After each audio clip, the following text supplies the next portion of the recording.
Hey everyone, David Aragona and Craig Milkowski here with the TimeformUS preview of the big race for the two-year-olds on Friday of the Breeders' Cup. Race 8 at Santa Anita is the Grade 1 Breeders' Cup Juvenile for the two-year-old males, going the 1.16 distance. We've got a field of 11 signed on, Craig, and I'm really interested to see how this race plays out, perhaps more so than any of the Breeders' Cup races for the two-year-olds on Friday, because there is a lot of talent in this division. The winners of all the prep races were pretty impressive, and now we get to see who comes out on top in the big test.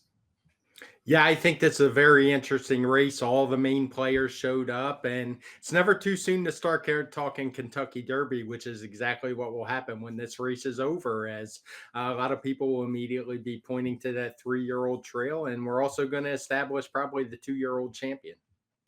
The morning line maker, as you can see, was a little indecisive here, but I can't really blame them because this does look like a highly competitive race among those four main protagonists. The slight morning line favorite is the number 6 Locked, coming in from the East Coast for Todd Pletcher. He's listed at 7-2, along with 3 4-1 shots: Prince of Monaco, Timberlake, and Muth, all coming off respective prep victories. So before we get to the main contenders, Craig, let's take a look at the TimeformUS pace projector for this race. And it does feel like a pace that could heat up because there is definitely speed in this field and horses that need to be on the front end to have their best chance. Included among those are the number 3 Wind Me Up, who seems like the quickest early of the 3 Bob Baffert trainees, the number 8 General Partner, who has used a successful front running style in recent starts, and I suppose the number 10 Muth could also show speed, but I think that we both believe the number 9 Fierceness could get a more aggressive ride than what is shown on the pace projector.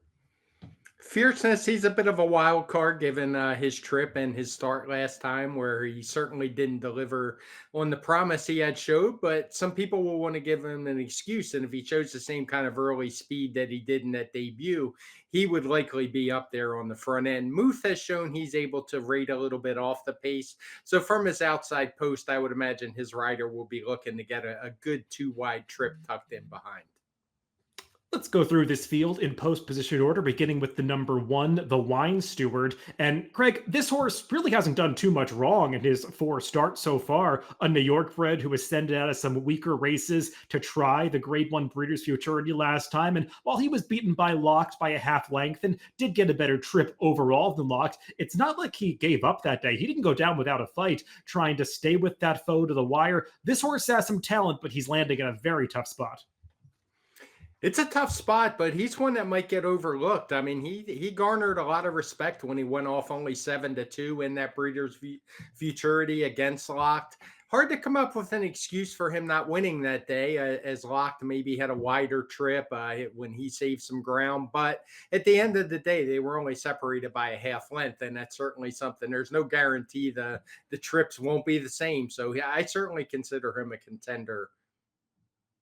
The number 2 is Prince of Monaco. He's one of the Bob Baffert trainees in this race, and we'll take a look at his most recent victory all the way back in the beginning of September when he won the Grade 1 Del Mar Futurity, going the 7-furlong distance. He was 1-20 this day. He took all the money off a big figure win in the Best Pal prior to this, and he had to work a little harder than I think people expected to win this race by just 3/4 of a length over a Bob Baffert stablemate that wasn't as highly regarded as he was. And interesting that since then, Bob Baffert has elected to skip a 2-turn prep race, instead just trading him up to this Breeders' Cup. So he has not yet answered the distance question. And I think it's a big question, especially against a field this tough.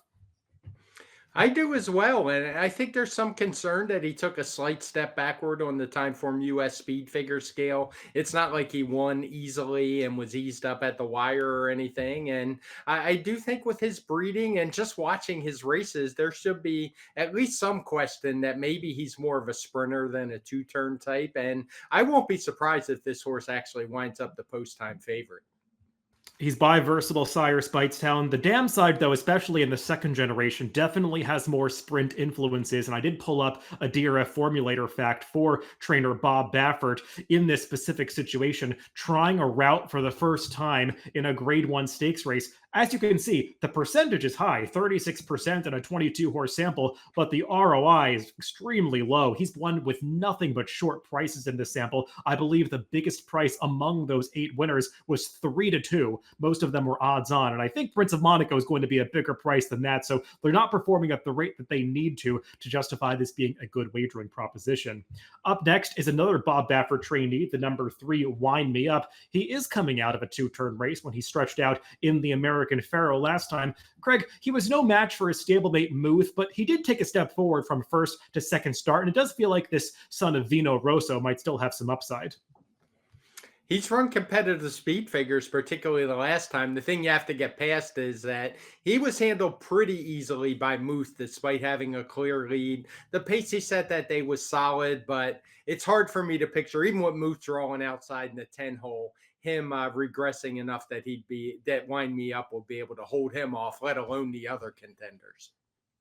To his outside is the number 4 Timberlake. Let's take a look at his prep victory in the Grade 1 Champagne at Belmont at the Big A. This victory was earned over a sloppy sealed racetrack, but I'm not viewing Timberlake as some wet track specialist based on his prior body of work. He was an impressive maiden winner with a similar speed figure to what he got in the Champagne at Ellis Park 3 back, and he actually ran deceptively well in a hopeful that did not come back a fast race, but horses have come back out of the hopeful to run well. Timberlake got a weird trip that day, off a little slowly, got too keen. They took the blinkers off last time, Craig, and I thought he was much more professional.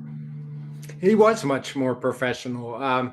You do have to wonder a little bit about the sloppy track, but as you said, he's shown plenty of talent in the past, ran a big speed figure that day. Hasn't been the 2 turns yet, but he handled the mile just fine. And he's certainly bred to go longer distances. I believe his dam won going 1.75 miles on the turf in Europe. A lot of stamina breeding on the bottom side for Timberlake. The number 5 is a big price, Aoron Neo. He is a Japanese horse who's actually a Kentucky bred, but began his career over in Japan. Didn't do much running on the turf. His dirt race last time, I did pull up the replay, not for this video, but I looked it up myself, and it's something to watch. I mean, he was about a dozen lengths behind around the far turn and made up a ton of ground to get up for second, but that was going 6 furlongs against maidens. This is a huge step up in class. It's a giant step up, and you have to wonder what they're doing. I mean, he ran turf 1.25 miles, cuts back to 6 furlongs on the dirt. Now he's going long on the dirt. I'm just not sure. This horse is still a maiden. He should be a long price. I guess I've seen crazier stabs if you just want to take a shot with an unknown.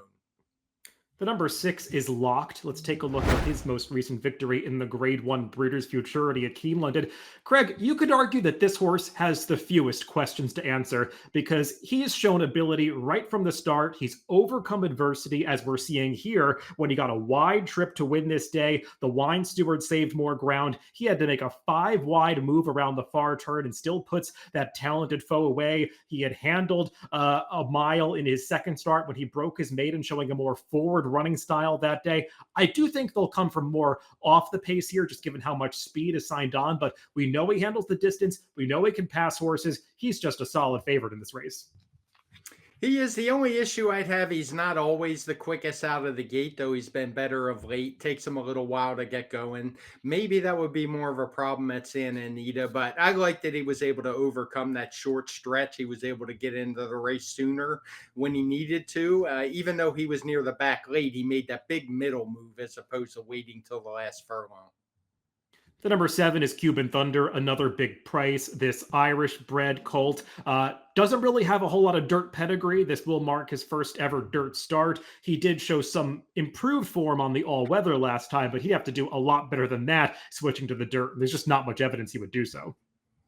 No, I agree. And he's also been, has never been this far before. I'm sure none of those races were 2 turns, so he would have to try a second turn. Another horse who would just be kind of stabbing in the dark, I would say.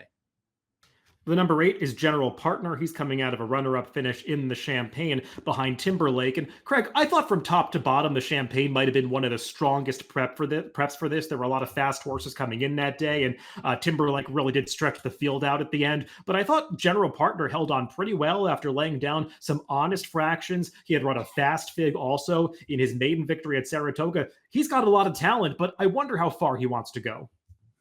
Yeah, that's a good point. I mean, he was handled by Timberlake pretty easily. He was a horse I actually liked that day in the Champagne, and he ran fine. But Similar to the other horses we've talked about, not only would he have to hold off Timberlake, a horse he wasn't able to hold off, he's got other contenders who are just as strong in here. So seems like a likely pace setter, but maybe not really a win contender. And speaking of fast horses on the way into the Champagne, I think leading that list was the number 9 Fierceness, who was bet down to be the 1-2 favorite in the Champagne off the strength of a 1:15 TimeformUS speed figure debut victory. He won by 11 lengths. There was a lot of buzz about him before that race at Saratoga, training well all summer and out of it, but he disappointed in the Champagne. He sort of hopped up at the start and lunged a little bit, was just never in the right position after that, especially over that sloppy track. Maybe he rebounds here, but he has a lot of questions to answer trying 2 turns for the first time. He does. I mean, he definitely had an excuse last time, and his maiden race has proven really strong. There's been more than a few for winners come back right next time out and break their maidens. But for me, I don't know if the excuse covers that whole race. He really didn't do a whole lot of running. If he gets back to that debut, I think he's likely to be up near the front, as we talked about when we discussed the pace projector. But he's a horse who's still probably going to take money, and I prefer others coming in with just better form. The number 10 is Muth. He won the local prep for this in the Grade 1 American Pharoah, which we'll take a look at here. And Craig, this was a horse that showed a lot of speed early in his career, was not able to sustain it behind Prince of Monaco in his second start when he vied for the lead and faded, but he showed a lot more stamina on the stretch out to 1:16 of this day. He also showed a new dimension, raiding off the pace and passing his stablemate, Wind Me Up in the stretch and finishing strongly, going this 1:16 distance around 2 turns at Santa Anita. He makes a lot of sense in here, but he did draw the far outside. Yeah, the outside post is not going to be ideal, particularly since he's a horse who looks like he wants to be up near the pace. As you said, he showed some versatility last time, but it's not like he closed from 8 lengths back or something. He was right up there on the pace. He has good speed figures. I think he's going to rate in behind, and he's definitely a contender for me. I just wonder how much money he's going to take and what kind of value he'll offer. And closing out the field on the outside is the number 11 Noted. We'll take a look at his lone dirt start when he was a winner of the Sapling Stakes going a mile at Monmouth. They've run this horse on turf in 3 of his 4 starts, but you could argue that his best race might have been the Sapling victory, considering who he defeated. The runner-up in this race, Dornoch, came right back to beat Maidens very impressively with a nice speed figure. This was a horse I didn't pay a lot of attention to originally because he was first preference in the juvenile turf. He could have gotten in that race, but they opted not to and went in this spot. And he's a horse I think's better than he looks on paper. I wouldn't be surprised if he turns out to be a better horse on dirt. As you noted, that race where he beat Dornoch, he did so with not an easy trip, lost a lot of ground that day. So I think that speed figure is probably bigger, could have been bigger than what it was. And he's a horse of all the long shots, I give him the best shot for sure.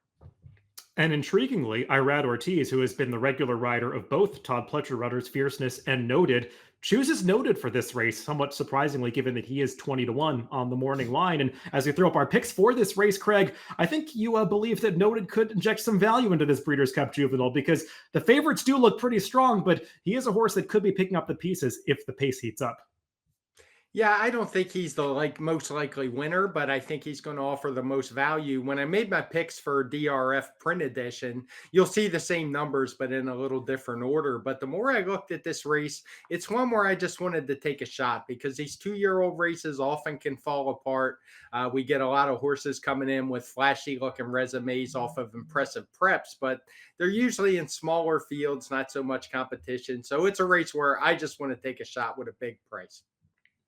And I'm going with my East Coast bias here. I've picked the 2 horses coming out of the New York and Kentucky preps. I do like Timberlake quite a bit. I've been a fan of this horse, and he just feels like one that can continue improving with the added distance. I did not think that his Champagne was some sloppy track fluke. And given the strength of this race, I think you'll get a fair price on anybody that you like in the Grade 1 Breeders' Cup Juvenile Race 8 on Friday, I should say, at Santa Anita. Good luck if you're playing the races this weekend.